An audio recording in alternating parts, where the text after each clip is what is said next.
During the Pokemon Presents earlier today, it was revealed that Mega Evolution is returning to the Pokemon TCG later this year.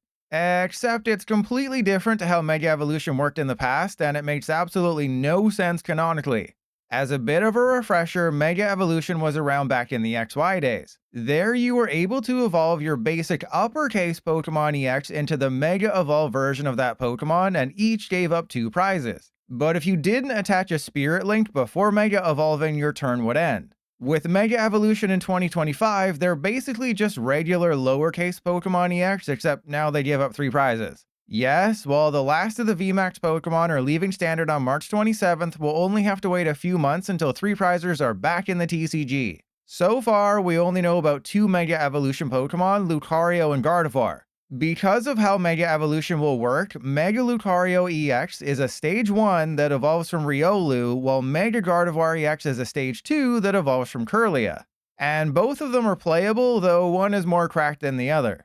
For a single fighting energy, Lucario does 130 damage and accelerates 3 fighting energy from your discard pile to your bench Pokemon however you want.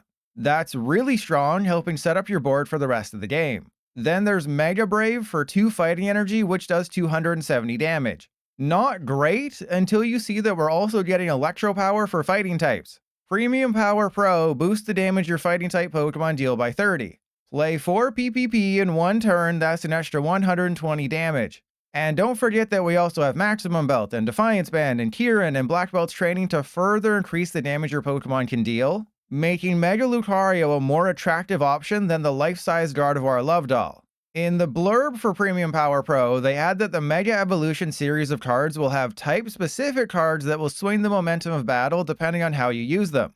At least today, we only know about the Triple P. Then there's Mega Gardevoir EX, which sets the record for most hit points ever printed on a Pokemon card at 360. Since it's a Stage 2, it evolves from Kirlia, which I guess means you can also rare candy a Ralt into a Mega Gardevoir EX, and that feels really weird to say.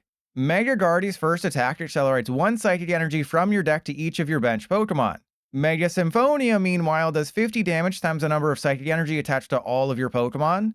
So you can use Overflowing Wishes, accelerate 5 energy into play, or 8 if Area Zero's down, and deal at least 300 damage the following turn. If you haven't already figured it out, Gardevoir EX will still be in Standard alongside Mega Gardevoir EX. This means Gardevoir EX can accelerate energy to your Pokemon, then you can attack with Mega Gardevoir EX, dealing 400 damage with just 8 Psychic Energy in play. Or you can run it with something like Xatu and TM Turbo Energize, or Terrapados EX and Glass Trumpet. While Gardevoir EX does take a hit with rotation on March 27th and the loss of the good Kirlia, it's still playable post-rotation. And with Mega Gardevoir EX arriving later this year, it could make a roaring comeback. Though, considering that Drifloon can deal 300 damage with a Bravery Charm attached and only give up 1 prize instead of 3, Mega Gardevoir might just end up being a one-of. As for a release date, all 3 newly revealed cards carry the 2025 eye block marker in the bottom left, so they will be out this year. Japan is getting their first Mega Evolution sets this summer, meaning we'll likely get them in our September or November set. If you want my thoughts on the return of Mega Evolution, well, it's weird, right? Yes, the arts are insanely good, but Mega Evolution is supposed to be achieved by evolving a Pokemon into a Mega version of that same Pokemon. But like when you accidentally battled Gary outside of the Pokemon League in Gen 1, they took a completely different route. Now you can just evolve directly into them without needing the actual Pokemon it's supposed to evolve from. I thought they were going to turn Mega Evolution into breaks from back in the day, where you still evolve from something like a regular Gardevoir or Gardevoir EX. Instead, it's basically just a 3-prize Gardevoir EX with a fancier name. Also, can we talk about Lucario getting another EX? Yeah, the currently available ones suck, but there's already 3 of them. I know it's one of the most popular Pokemon, but chill out for a minute.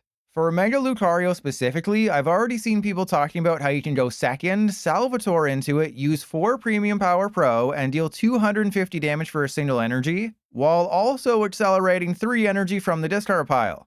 Not likely to happen often, but it's still a crazy play. Speaking of crazy plays, if they have 2 prizes remaining, you can use Briar, KO a Mega Gardevoir with Charizard EX, and take 4 prizes. And if you happen to have some lucky bonus Chansey in the prizes, you can flip 2 heads and take all 6 prizes in 1 turn. Of course, the Pokemon Company can make Mega Evolutions as strong as they want. It doesn't change the fact that they give up 3 prizes. and there's plenty of 2-prize Pokemon who can one-shot them. Thanks to weakness, something like Lily's Clefairy EX, which is splashable in a lot of decks, can one-shot Mega Lucario. And something like Baby Roaring Moon can one-shot Mega Gardevoir with enough ancient cards in the discard pile. Or there's Golden Go EX, or Chenpao EX, or Raging Bolt EX, who can all one-shot anybody and take 3 prizes while only giving up 2 themselves. So the good news about Mega Pokemon is that they have weaknesses. That's also the bad news. Because I don't know if you've looked lately, but no one's playing any of the 11 remaining VMAXs in Standard.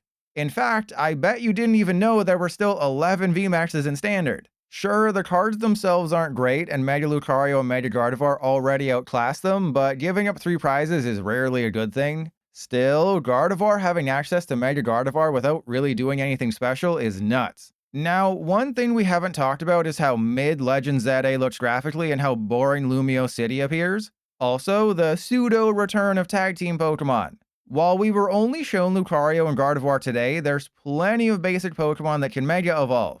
Kangaskhan, Pinsir, Mewtwo, Absol, Sableye, Rayquaza, and so many more don't evolve from anybody, yet they could get Mega EXs. So don't be surprised if 3-prize basics make their triumphant return to the Pokemon TCG this year. Of course, just like microtransactions, it's not an inherently bad thing. It all depends on the implementation. Since Mega EXs don't have once per game attacks like Tag Team GXs, balancing them will be easier. Let's just hope they don't give us a Mega Arceus that takes 2 extra prize cards with a KO, because then everyone will complain harder than me after a new TCG Live patch breaks the game. All in all, I'm confused by how they went about Mega Evolution in the Pokemon TCG this time around. It makes no sense in the grand scheme of things. But in terms of going overboard, well, we'll have to wait and see. The Pokemon Company has blasted past the 340 HP cap we used to see and given Mega Gardevoir 360, which opens up the door for potentially our first ever 400 hit point card. And trying to explain that to someone who stopped playing the TCG 20 years ago would be harder than me after the delivery guy shows up with my Gardevoir.